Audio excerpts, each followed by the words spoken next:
அடுத்த லாக்டவுன் வருமா அப்படின்னு கேட்டீங்கன்னா கண்டிப்பா வரும். இதை நான் சொல்லல, யாரு சொல்றான்னு நீங்களே பாருங்க.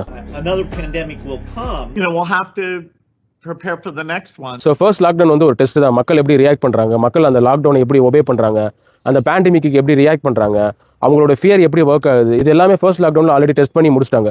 ஸோ செகண்ட் லாக்டவுன்ல தான் உண்மையான விஷயமே வரப்போகுது. செகண்ட் லாக்டவுன்ல என்ன கொண்டு வர போறாங்க, எதை நம்ம மேல திணிக்க போறாங்க அப்படிங்கறத ஒரு பெரிய கேள்வி. ஃபர்ஸ்ட் வந்து மைக்ரோ நீடில் பேட்ச் வேக்சின். இது வந்து நார்மலான mRNA வேக்சினுக்கு பதிலாக ஒரு ரீப்ளேஸ்மெண்ட் அதை கொண்டு வருவாங்க. இந்த மைக்ரோ நீடில் பேட்ச் வந்து ஒரு ஸ்டிக்கர் மாதிரி இருக்கும். அந்த ஸ்டிக்கர்ல சின்ன சின்ன முட்கள் இருக்கும். அது நம்ம கண்ணுக்கே தெரியாது.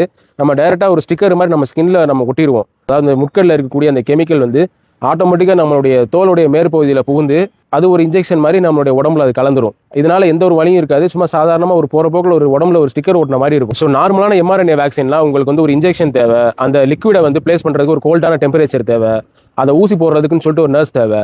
பட் ஆனால் இந்த பேட்ச் வந்து டேரெக்டாக நம்மளோட ஸ்கின்லேயே ஒட்டிடலாம். பேட்சில் இருக்கக்கூடிய மருந்து சாலிடாக இருக்கும். நம்ம ஸ்கின்ல ஒட்டினதுக்கு அப்புறம் நம்ம ஸ்கின்னோட டெம்பரேச்சர் தகுந்த மாதிரி உருகி கரைஞ்சு அது ஆட்டோமேட்டிக்காக அந்த இன்ஜெக்ஷன் நம்ம உடம்புல போய் சேர்ந்துரும். ஸோ நம்ம ஹாஸ்பிட்டல் போக தேவையில்ல. லாக்டவுன் போட்டாங்கன்னா டேரெக்டாக நம்ம வீட்டுக்கே வந்துடும்.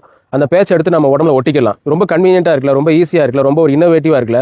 பட் இதில் தான் வந்து பெரிய ஒரு பிரச்சனையே இருக்குது. இந்த மைக்ரோ நீடில் பேட்சோட சேர்ந்து ஒரு குவாண்டம் டாட் அப்படின்னு சொல்லக்கூடிய ஒரு QR கோடு மாதிரி ஒரு யூனிக்கான ஒரு பேட்டர்னில் தான் வரும். அது எப்படி ஒவ்வொரு கடைக்கும் ஒரு யூனிக்கான ஒரு QR கோடு இருக்குது. அந்த மாதிரி ஒவ்வொரு பேட்சுமே யூனிக்காக இருக்கும். அதாவது நம்ம ஒட்டுறதும் இன்னொருத்தவங்க ஒட்டுறதும் வேற வேற மாதிரி இருக்கும். இந்த யூனிக்கான குவாண்டம் டாட் தான் பெரிய பிரச்சனையே. மருந்து நம்ம ஒட்டினதுக்கு அப்புறம் நம்ம ஸ்கின்னுக்குள்ள வந்து நம்ம கண்ணுக்கே தெரியாத மாதிரி ஒரு இன்விசிபிளா ஒரு பேட்டர்னை கிரியேட் பண்ணும்.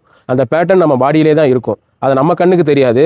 பட் ஒரு ஸ்பெசிஃபிக் கேமரா இருக்கும். இந்த இன்ஃப்ராரெட் கேமரா, அந்த மாதிரி ஒரு சில கேமரால ஸ்கேன் பண்ணோம்னா அந்த பேட்டர்னை வந்து அழகா தெரியும். ஃபோன் கேமரா யூஸ் பண்ணி QR கோடை ஸ்கேன் பண்றோம். அந்த மாதிரி ஒரு ஸ்கேன் பண்ணி அவங்களுக்கு வேணுங்கிற டேட்டாவை எடுத்துப்பாங்க, ரிஜிஸ்டர் பண்ணிப்பாங்க. இதெல்லாம் எப்படி கொண்டு வருவாங்க அப்படின்னா, டாக்டருக்கு வந்து அவங்க பேஷண்டோட மெடிக்கல் ஹிஸ்டரியை வந்து தெரிஞ்சுக்கிறதுக்காக நாங்கள் இந்த பேட்டர்ன் வச்சிருக்கிறோம். அதாவது உங்களோட லைஃப்ல இதுக்கு முன்னாடி என்னென்ன டிசீஸ் வந்துச்சு, இதெல்லாம் வந்து இந்த பேட்டர்ன் மூலியமா தெரிஞ்சுக்கலாம் அப்படிங்கிற மாதிரி நிறைய ஆப்ஷன்ஸ் கொண்டு வருவாங்க. பட் ஆனால் அந்த கோடை ஸ்கேன் பண்ணி நம்மளோட மெடிக்கல் ஹிஸ்டரியை மட்டும் தான் தெரிஞ்சுப்பாங்களா அப்படிங்கிறத ஒரு பெரிய கேள்வியே. அதை எப்படி நம்மகிட்ட ப்ரெசென்ட் பண்ணுவாங்க அப்படின்னா, ஸ்மார்ட் ஃபோன் கூட தேவையில்லை. உங்க ஸ்கின்ல இருக்கக்கூடிய அந்த கோடை ஸ்கேன் பண்ணாலே ஒரு பாஸ்போர்ட் மாதிரி, நீங்க போறீங்க டிக்கெட் எடுக்கணும் அப்படின்னா அதை ஸ்கேன் பண்ணா நீங்க யாருன்னு தெரிஞ்சிடும்.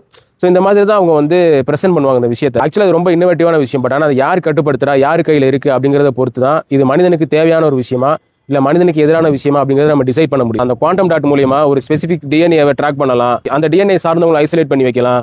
அதுக்கப்புறம் இந்த மைக்ரோ நீடில் பேட்ச் இருக்குல்ல, அதை போற போக்குல கூட்டத்தில் யாராவது நம்ம மேல ஒட்டி விட்டு போயிடலாம். ஸோ இந்த மாதிரி நிறைய ப்ராப்ளம் இருக்கு. அடுத்த லாக்டவுன்ல கண்டிப்பாக அதை கொண்டு வருவாங்க. ஏன்னா நிறைய சயின்டிஸ்ட் இதை பத்தி பேசுறாங்க.